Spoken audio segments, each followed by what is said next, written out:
Olá pessoal, meu nome é Eduardo, seja bem-vindo ao canal.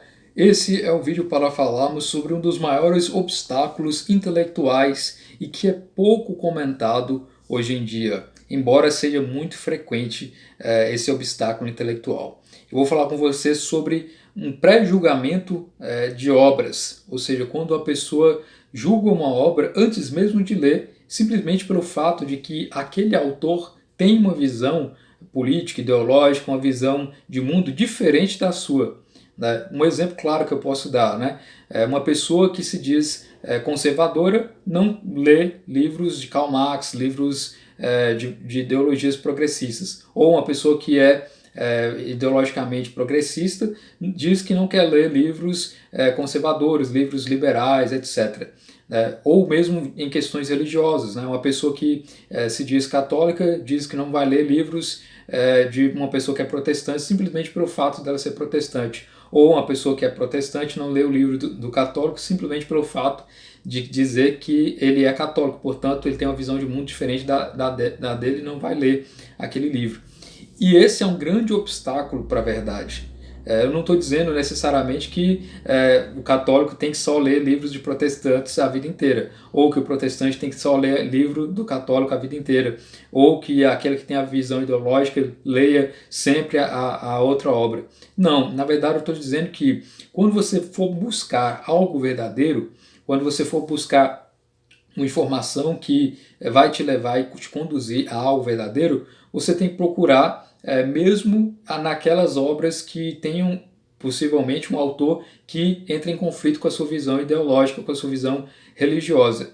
Por que eu digo isso? Porque muitos autores, especialmente os grandes autores da história da humanidade, eles têm suas próprias convicções, muitos deles, por exemplo, não terão visões que são compatíveis com a sua visão atualmente, mas que você pode ler justamente pelo fato de ser uma obra que é reconhecidamente como sendo boa em vários aspectos, né? Seja em técnica, seja no próprio conteúdo, em determinados aspectos, etc. Né?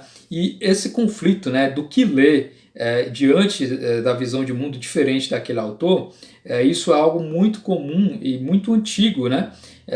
Vou apenas dar alguns exemplos para você ficar ciente. Por exemplo, logo no início, quando o cristianismo estava em ascensão, com o Império Romano ainda, surgiram esses primeiros conflitos, né? De certa forma religiosos. Né? Se um católico deveria ler obras de um pagão, né, e se isso seria permitido ou não, se isso seria algo que iria comprometer a alma daquela pessoa, né, a salvação daquela pessoa. E assim surgiram os primeiros textos tratando sobre essa questão desse bloqueio intelectual, bloqueio para a busca da verdade, tendo em vista aspectos biográficos do autor. Né? Um dos primeiros livros que eu posso citar para vocês é esse aqui, São Basílio, né? Carta aos jovens sobre a utilidade da literatura pagã. Qual o questionamento aqui? O São Basílio, ele tinha vários jovens que ele ensinava e ele escreveu uma carta falando a esses jovens como ler literatura que não fosse propriamente da religião, da visão cristã, né, da visão católica. Então esse livro, escrito ali no século IV, né, então ele dá instruções sobre a utilidade da literatura pagã, ou seja, como um cristão poderia ler obras de Aristóteles, Platão, obras de pessoas que não têm a mesma visão de mundo. Né? E aqui o São Basílio de Cesareia, ele diz claramente, né, que ao fazer um exame de uma obra determinada, você tem que buscar aquilo que é verdadeiro e não propriamente o que aquele autor fez na sua vida ou a visão ideológica, a visão de mundo daquele autor. Ele coloca nesse livro que Carta aos Jovens sobre a Utilidade da Literatura Pagã uma conclusão bem interessante, né? Dos doutores profanos, ele diz, né, ou seja, dos doutores, dos grandes filósofos, pensadores como Sócrates, Platão, Aristóteles, que não eram cristãos, deve-se absorver o que há de bom e útil, sempre sabendo aquilo que é preciso rejeitar. Então São Basílio de Cesareia dá aí um grande exemplo, né, de prudência, de análise de uma determinada obra, ou seja, você vai ler aquela obra sabendo que aquele autor não tem a mesma convicção que você, a mesma visão de mundo, mas que você deve, sabendo que aquela obra é boa, em se tratando de busca da verdade, buscar e colher aquilo que é verdadeiro, né? Um trabalho aí como se fosse aí de uma abelha colhendo o mel, necessariamente, né? Então, bem interessante. Outro pensador ao longo do tempo, né, o São Gregório de Nissa, né, que ali por volta do ano de 330, 395, ele escreveu o livro Vida de Moisés e também compartilhou dessa mesma ideia de São Basílio de Cesareia, quando se tratando aí dos pensadores, né, dos filósofos que tinham ideias que eram de visão de mundo diferente da dele.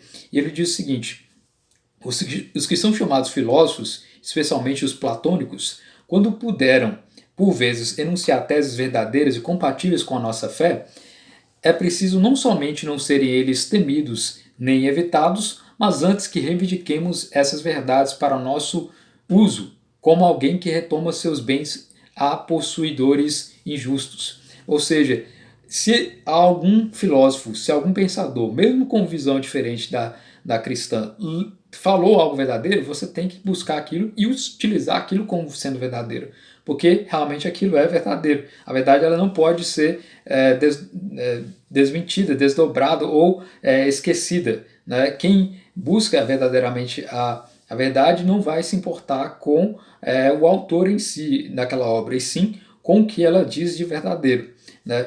E outro comentário também que diz, né, o Ambrosiastro, né, ali no livro do Catena Áurea, na versão da edição da Eclésia, a página 290, ele diz, né, tudo que é verdadeiro, dito por quem for, vem do Espírito Santo. Ou seja, não importa quem está dizendo, né, tudo que é verdadeiro, se aquilo é verdadeiro, vem do Espírito Santo, no sentido de que o Espírito Santo ele conduz a verdade, nessa visão aqui de Ambrosiastre. Então, se aquela pessoa ela é marxista, se aquela pessoa é conservadora, se aquela pessoa é protestante, se aquela pessoa tem determinada visão de mundo que não é a sua, né? Então você tem que verificar não se ela tem essa visão de mundo diferente de você, e sim se o que ela diz é verdadeiro, né? É como, por exemplo, na matemática, né? Pouco importa quem seja que vai dizer que 2 mais 2 é igual a 4. O que importa é saber que 2 mais 2 é igual a 4. Essa visão biográfica de ser esquecida, né? Analisar somente aquilo que é dito, é algo realmente muito interessante que quebra essa barreira de preconceitos, de pré-julgamentos e molda e te conduz à busca da verdade, né? Outro exemplo aqui, o Santo Agostinho, né, no livro De Doutrina Cristiana, ele diz o seguinte: todo bom e verdadeiro cristão há de saber que a verdade, em qualquer parte onde se encontre, é propriedade do Senhor. Então, nessa visão cristã, a verdade ela é algo que vem de Deus, que Deus produz a verdade. Deus é a própria verdade, portanto, a verdade vem dele. Então, você não pode negar a verdade, mesmo que ela tenha sido dita por outras pessoas que têm visão de mundo diferente da sua, né? Outro exemplo aqui também, né, o Santo Tomás de Aquino, né? Não atentes a quem disse, mas ao que é dito com razão, e isto confia à memória. Isso aqui é no texto que ele escreveu, né, De Modus Studentes, onde ele dá dica para estudantes. Ou seja, se alguém disse algo verdadeiro, né, e com razão, ou seja, se ele tem razão naquilo, se ele sabe com propriedade dizer aquilo, então aquilo tem que ser visto como verdadeiro, porque não deixa de ser verdadeiro. Então isso deve ser estudado, deve ser analisado, né? Outro exemplo também de outra citação aqui, né? Considere o que lhe dizem, sem se importar com quem o diz. Né? Isso está no livro Imitação de Cristo. Né? Ou seja, considerar o que é dito, se aquilo é verdadeiro, e ignorar se aquela pessoa tem visão de mundo, se aquela pessoa tem algo ideologicamente diferente de você, etc. Né? Outro exemplo também, o próprio padre Sertilanges, né? Que é um dos grandes mestres intelectuais aí do livro A Vida Intelectual, ele diz, né, você lerá sem preconceito aquilo que está bem escrito. Então, se uma obra ela é bem escrita, ela é reconhecida como sendo uma obra que foi bem trabalhada, cujo autor se dedicou e que aquela obra tem uma boa técnica, tem um bom ensino, ou seja, uma forma de ensinar algo de forma coerente, né, ou de forma racional, se aquilo é verdadeiro, você não deve se preocupar com os aspectos biográficos ou com a visão de mundo diferente da sua, e sim com o que é dito como sendo verdadeiro. Vou dar outro exemplo, né? As pessoas falam muito, né? Ah, não, vou ler Aristóteles, mas evidentemente que Aristóteles também tem sérios problemas. Né? Você deve ignorar esses problemas. Por exemplo, o Aristóteles tem uma série de preconceitos em se tratando de mulheres, né? Nas obras. Ele trata as mulheres como sendo algo inferior aos homens. Né? Então, se você discorda de Aristóteles nesse ponto, né, você não vai abandonar o autor como um todo, e sim focar naquilo que é bom de Aristóteles, na parte da ética, na parte filosófica que ele trata. Ou, por exemplo, que o próprio Aristóteles tinha a noção favorável à escravidão em vários aspectos, né? Porque ele viveu nessa época que ainda era até comum em certos aspectos. E então, você discorda que exista a escravidão, você discorda que dessa ideia de Aristóteles, mas você não vai abandonar o todo do autor, aquilo que é proveitoso na obra dele. Então, é nessa concepção, na busca da verdade, que você tem que saber verificar e analisar aquilo que é bom naquelas obras que você for reivindicar, que você vai analisar, que você vai ter um bom proveito em relação a ela. Né? Então, é bem interessante isso. Esse conceito vindo aí desde os primórdios da antiguidade, ele pode ser adotado hoje em dia quando você escolher uma obra determinada. Né? Você não vai se prender biograficamente àquele autor, e sim se ele trata de um tema que você quer conhecer. Né? Por exemplo, se você quer conhecer um tema e simplesmente um autor tem uma visão diferente da sua, mas ele vai tratar sobre aquele tema, é interessante que você busque entender o que ele diz naquela obra, se ele diz algo verdadeiro, e aí é que está o grande aspecto da vida intelectual, né? É discernir o que é verdadeiro e o que não é. O seu grande trabalho não vai ser necessariamente concordar ou não com aquele autor, e sim discernir se aquilo ali é verdadeiro, se aquilo ali pode ser adotado como sendo verdadeiro ou não. Né? Mas antes de ler a obra, né, como diz o Mortimer Adler, você tem que fazer a suspensão dos seus preconceitos, você tem que suspender aquilo que você acredita, que você já tem como convicção, porque assim, suspendendo, fazendo essa suspensão intelectual, você vai ler aquela obra da melhor forma possível e depois formular a sua própria convicção, se você concorda ou não com aquele autor. Então isso é o trabalho intelectual que você vai ter em relação a essas obras. Né? Então, quando se trata de obras clássicas, de obras de grandes autores, existem vários autores que têm suas convicções, muitos deles não são perfeitos, né? Como o próprio Mortimer Adler diz, né? Que os grandes livros, eles são grandes, mas os autores também erram. Né? Embora sejam grandes livros da civilização ocidental, eles têm aí seus próprios problemas, eles não são livros infalíveis, eles não são livros que estão com toda a verdade. Tanto é que muitos deles trazem discussões que são feitas ao longo de séculos e volta e meia surge um autor que discorda de outro, fazendo aí o que é chamado de grande conversação, né? Quando um autor clássico ele trata sobre um tema, depois 100 anos depois outro autor clássico trata sobre esse mesmo tema, discordando do anterior, e assim sucessivamente. Né? Então essa barreira intelectual, desse pré-julgamento biográfico que é realizado, isso é muito prejudicial, porque você acaba se limitando a focar apenas em um tipo de leitura e não buscar a verdade. Né? A verdade ela tem que ser buscada independentemente aí de determinadas barreiras que você vai criar.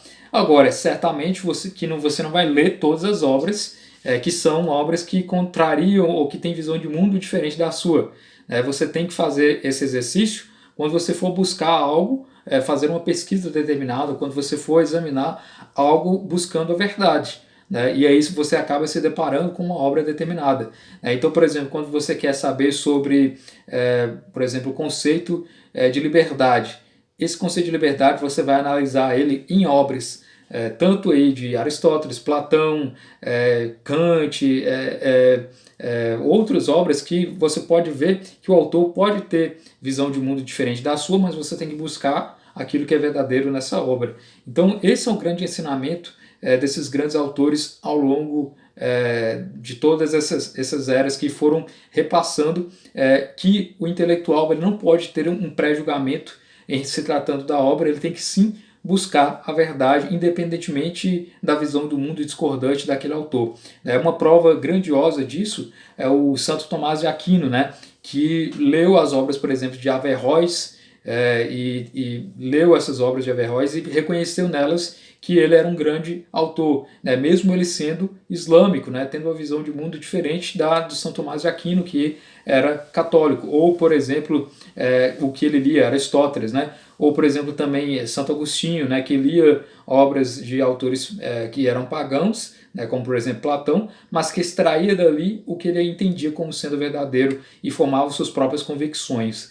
Então é interessante ter essa noção de que você tem que buscar a verdade, né, e não criar obstáculos intelectuais com base na sua visão de mundo discordante daquele autor. E sim que aquele autor pode dizer uma verdade que você deve buscar, que você deve se aprofundar nela.